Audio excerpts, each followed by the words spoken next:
चंद्र ग्रहण पर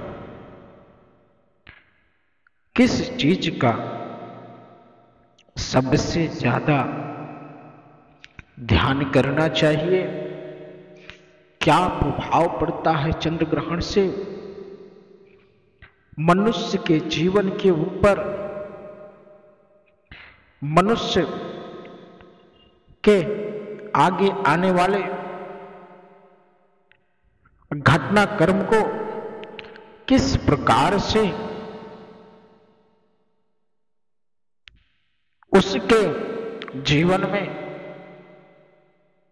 तमाम बातें जो जानने के लिए उत्सुक रहता है, उसकी खोज में मनुष्य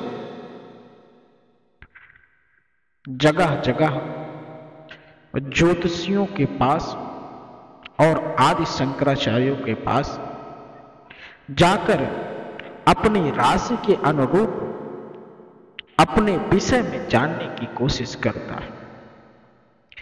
बंधुओं, सदगुरु कबीर साहब ने इन सभी मिथ्या बातों को एक तरफ से नकारने का काम किया,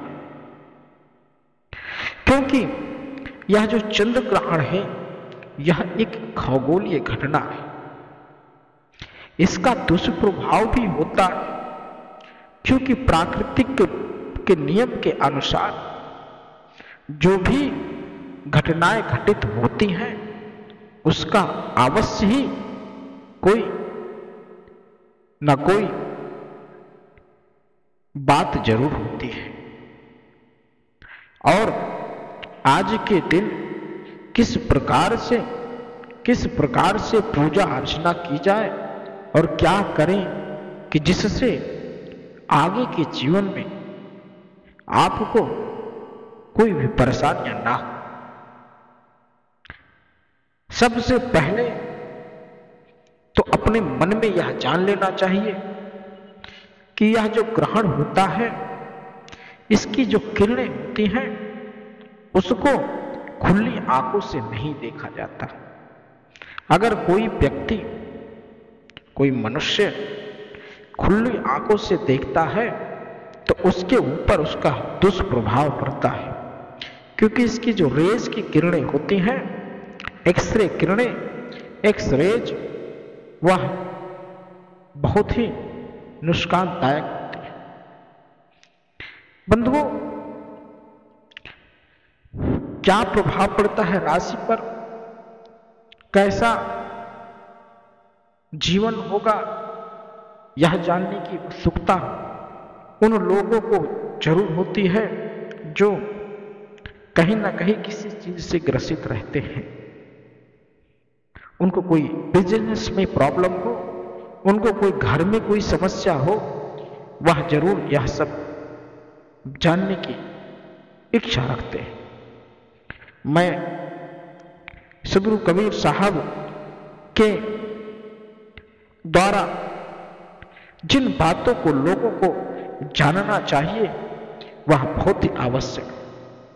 अगर कोई भी ग्रहण लगे, कोई भी सूतक लगे, उसका कुछ प्रभाव नहीं होता, सिर्फ सदगुरु कबीर साहब की वाणियों को ध्यान करने से।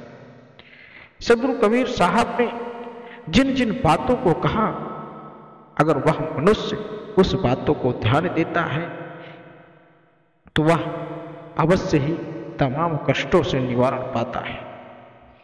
मनुष्य नाना प्रकार से अपने आप को कर्मकांड के जाल में फंसा कर रखा है। उसके मन का विकार जो है उसके लिए हानिकारक होता है। वही मन जिसके कारण वह तमाम दुखों का एक माध्यम बन जाता है। बंधुओं, संसार में ऐसी तमाम घटनाएं घटती है, लेकिन सत्य पुरुष परम पिता परमेश्वर की भक्ति करने वालों को इन घटनाओं में चाहे जितनी बड़ी प्रबलता हो, लेकिन उनसे घबराने की आवश्यकता नहीं होती। ना तो उनकी संक्रांति पर, ना तो उनकी राशि पर, और ना किसी चीज पर किसी चीज का दोष हो पाता है। सदगुरु कबीर साहब के मानने वालों को आज तक कोई समस्या नहीं हुई इस प्रकार से, ना किसी चीज की आवश्यकता होती है,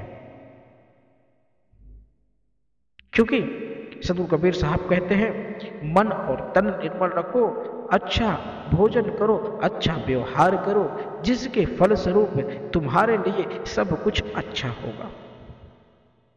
जब तुम्हारा मन और तन दोनों ही निर्मल रहेगा तो आपके द्वारा किए गए हर एक कार्य में आपको सफलता मिलेगी। फिर यह काल निरंजन का यह जो संसार है वह काल प्रबल है, कुछ तो परेशानियां आएंगी ही, लेकिन घबराने की आवश्यकता नहीं। सदगुरु कबीर साहब की असीम कृपा उन भक्तों पर है जो मानते हैं सदगुरु कबीर साहब को, जो जानते हैं, जो समझते हैं। अन्यथा लोग इसी कर्म कांड और पाखंड में फूले पड़े हुए हैं, लेकिन उनको मुक्त